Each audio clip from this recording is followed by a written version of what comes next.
নমস্কার, আমার আপনজনেরা রুদ্রবার্তে আপনাদের সকলকে স্বাগত জানাই। আমি রুদ্রপ্রসাদ ব্যানার্জি।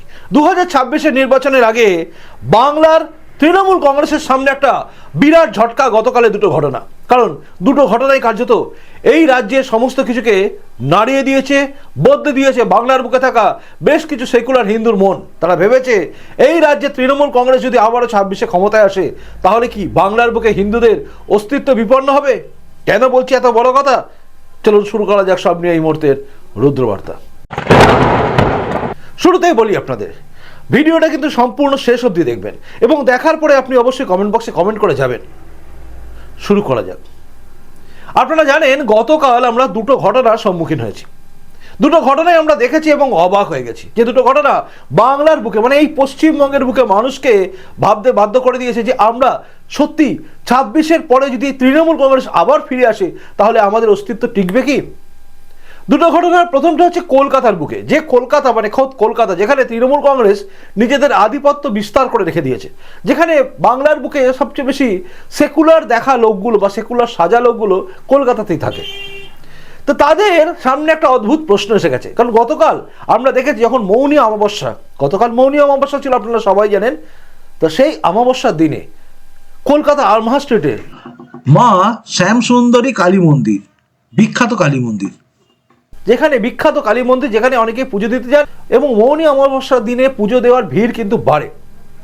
প্রতি বছরের মতো এবারও কিন্তু মানুষ গিয়েছিলেন এবং প্রত্যেকেই পুজো দিতে গিয়েছিলেন। কিন্তু সন্ধ্যে 6টার পরে সেখানে মন্দিরের যা কমিটি আছেন তারা কি করেন, মন্দিরের দরজা বন্ধ করে দেন। ফলত সেখানে জমায়েত থাকা সমস্ত ভক্তবৃন্দ, ভালো করে শুনবেন ল্যাঙ্গুয়েজটা, ভক্তবৃন্দ তারা প্রত্যেকেই অপেক্ষা করতে থাকে এবং চিৎকার করে বলতে থাকে মন্দিরের দরজা খুলুন, আমরা পুজো দেব। কারণ সন্ধ্যে 6টা, যেটা অভিযোগ, সন্ধ্যে 6টার মধ্যেই দরজা বন্ধ হয়ে গেছে, তাই আমরা কোথায় যাব? আমরা পুজো দিতে এসছি, পুজো দিতে দিন, আজকে মৌনী অমাবস্যা আছে, এই অমাবস্যাতে পবিত্র দিন, পুণ্য দিন বলে তারা এসছে। দেখুন, মন্দির কর্তৃপক্ষ এবং এই যে ভক্তবৃন্দ যারা আছেন তাদের মধ্যে একটা কথা কাটাকাটি চলছিল এবং সমস্ত ভিড় ছিল। সেই ভিড়কে সরাতে বা সামলাতে অলরেডি সেখানে পৌঁছে যায় আর্মহা স্ট্রিট থানার পুলিশ। কিন্তু তারপরে যে ঘটনা আমরা দেখেছি, যে ঘটনা প্রত্যেকটা নিউজ চ্যানেলে দেখিয়েছে বড় বড় করে, সেটা কিন্তু নক্কারজনক। আমরা দেখেছি পুলিশকে লাঠিচার্জ করতে ভক্তদের উপরে। এই নক্কারজনক ঘটনা দেখে কিন্তু প্রত্যেকেই চিন্তিত হয়ে যায় যে সত্যি এটা আমরা কোথায় আছি। আগে সেই ঘটনার এক ঝলক দেখুন, বিভিন্ন মিডিয়া যেগুলো দেখানো হচ্ছে তার থেকে একটা ঝলক দেখুন।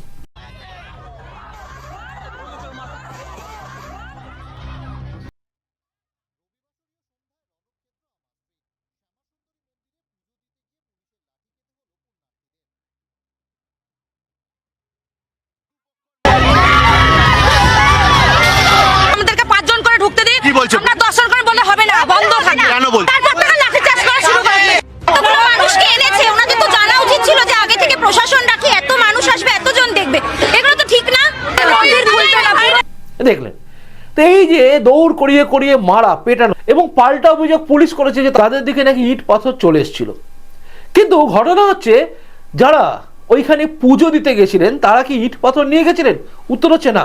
তার মানে লাঠি চার্জ হয়েছে বলে অভিযোগ। তারপরে তারা হয়তো তাদের মধ্যে থেকে কেউ কেউ পুলিশের উদ্দেশ্যে ইট ছুঁড়েছে, যেটা ওইখানকার পরিস্থিতি এবং সমস্ত সংবাদ মাধ্যম যেটা জানাচ্ছে।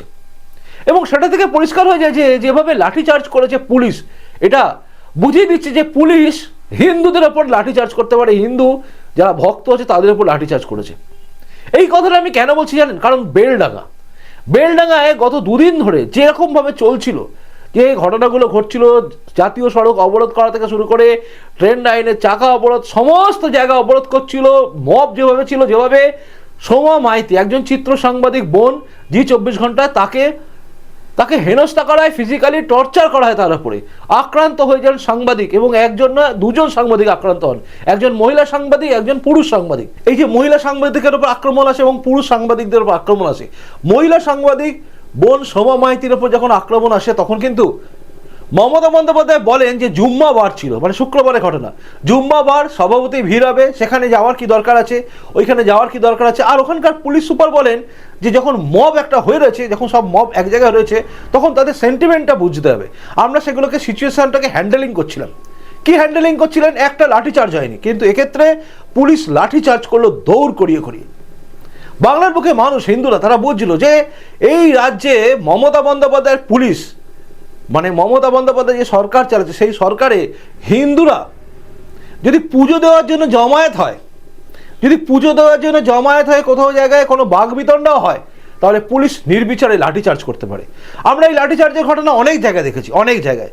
কোথাও শোভাযাত্রা যাচ্ছে, কোথাও মাইকে জয় শ্রীরাম বাজছে বা বক্সে বাজছে, সেগুলোকে বন্ধ করা, পুলিশের তেড়ে যাওয়া, পুলিশের লাঠিচার্জ, পুলিশের মারা, এরকম ভিডিও ঘাঁটলে, ইন্টারনেটে ঘাঁটলে প্রচুর পাওয়া যাবে, যেগুলো বারবার বোঝা যে পশ্চিমবঙ্গে কিভাবে হিন্দুরা যখনই কোনো কিছু নিয়ে আন্দোলন করছে বা যখনই কোনো কিছু করছে, জমায়েত হচ্ছে বা কোনো কিছু হচ্ছে, সেখানে কিন্তু পুলিশ কঠোর হাতে দমন করছে।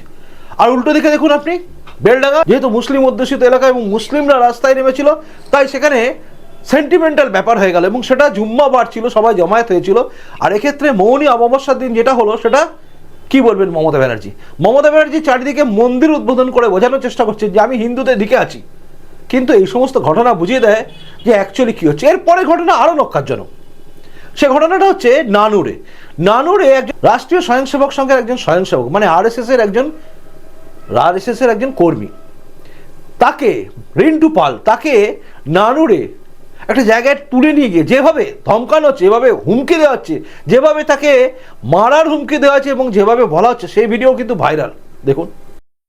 আমি জীবনে আর কিছু করবো না, নাকি আরএসএস পার্টি করবো না, জীবনে কোনো পার্টি করবো না, আরএসএস আনবে, আরএসএস আরএসএস পার্টি করবো না। বল বল এই ভিডিও কর, বল জীবনে কোনদিন আরএসএস পার্টি করবি? আমি জীবনে কোনোদিন আরএসএস পার্টি করবো না। আর বিজেপি করবি? না করবো না। বিজেপি পার্টি করবো না। আরএসএস করবি? না করবো না। ভালো করে গ্রামের মানুষের ক্ষমা চা, এগিয়ে আমার গ্রামের মানুষের কাছে ক্ষমা চা। ক্ষমা চাইছি, সবার কাছে ক্ষমা চাইছি। ক্ষমা চাইছি।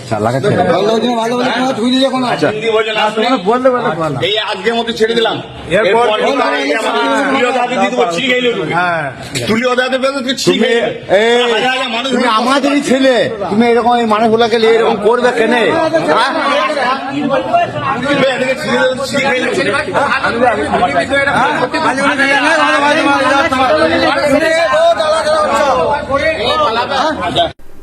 দেখলেন, আরএসএস করবি না বল, আরএসএস করবি না, আরএসএস পার্টি করবি না, আরএসএস পার্টি করবি না বল, বিজেপি পার্টি করবি না বল, এবং করলে কি হবে এরপরে? অর্থাৎ কে কি করবে, আরএসএস করবে কি বিজেপি করবে, সেটা ঠিক করবে কে? এই সমস্ত জেহাদি মানসিকতার লোকেরা তৃণমূল পার্টি অফিসে তুলে নিয়ে গিয়ে। আর এটা হচ্ছে সভ্যতা, এটা হচ্ছে ভদ্রতা। যদি আপনার ভাবুন উল্টোটা হতো, যদি কোনো বিজেপির পার্টি অফিসে কাউকে তুলে নিয়ে গিয়ে বলতো আজ থেকে জামায়াত ইসলামী করবি না, বা আজ থেকে আইএসএফ করবি না, বা কোনো দল করবি না, তাহলে কি হতো? এতক্ষণে চারিদিকে আগুন লেগে যেত। বেলডাঙ্গায় যেরকম ঘটনা ঘটেছে সেরকম ঘটনা চারিদিকে ঘটতো এবং চারিদিকে ঘটে যেত। বাংলার বুকে ছাড়া অন্যান্য জায়গায় যেখানে বিজেপি শাসিত রাজ্য আছে, সেখানে যদি বিজেপি পার্টি অফিসে কাউকে তুলে নিয়ে যাওয়া হয় এবং তুলে নিয়ে গিয়ে সেখানে বলা হয় তুই কোনোদিন জামায়াত ইসলামী করবি না, বা কোনো এমন কোনো দল যেটা বিজেপি ছাড়া অন্য কোনো দল করবি না, তাহলে রে করে এখানকার বুদ্ধিজীবীরা নেমে পড়তো। আজও বুদ্ধিজীবীরা ভাববে যে ঠিক কি করা উচিত। আরএসএস করবি না, কেন করবে না? রাষ্ট্রীয় স্বয়ংসেবক সংঘের একজন স্বয়ংসেবক হলে ক্ষতি কার আছে? বিজেপি করলে এই সমস্ত যে সমস্ত জেহাদি কথাবার্তা বলা লোকেরা, এদের ক্ষতি কি হবে? আজকে তৃণমূল পার্টি অফিসগুলো কি কার্যত এইরকম জায়গায় পরিণত হয়ে গেছে যেখানে কি কেউ আরএসএস করবে কি বিজেপি করবে সেটা শাসন করা হবে? একজনকে তুলে নিয়ে গিয়ে এইভাবে বলা হবে? এই ঘটনাগুলো পরিষ্কার করে বলে দেয় যে এই রাজ্যে হিন্দুদের অবস্থা ঠিক কোথায় আছে, ঠিক কোন জায়গায় আছে। এবং এই 2026-এর ভোটে যদি হিন্দুরা ইউনাইটেডলি ভোট না দেয়, তাহলে তার ফলে কি যে হবে সেটা একদম সহজে অনুমান করা যায়। এবং সহজে অনুমান করে একটা জিনিস পরিষ্কার হবে যে এই রাজ্যে যদি কোনো কারণে সরকারের পরিবর্তন না হয়, তাহলে আমাদের অবস্থা আরো টাইট হবে। দেখুন, আমি আমার কথা বলছি না, আমার ওপর টর্চার হবে কি কেস দেবে সে তো আমি বুঝে নেব। আমার দেখুন হারানোর কিছু নেই, তাই আমি কিছু ভাবি না। কিন্তু আপনারা ভাবুন আপনাদের কি হবে। এই যে আজকে বলছে বিজেপি করবি না, কালকে কি আপনাকে অন্য কিছু করতে দেবে? এই যে আজকে বলছে আরএসএস করবি না, কালকে আপনাকে কি কোনো ধর্মীয় সংগঠনে, ধরুন রামকৃষ্ণ মিশনে যাবেন বা ভারত সেবাশ্রম সংঘ করবেন, এইগুলোতে বাধা দেবে না তো?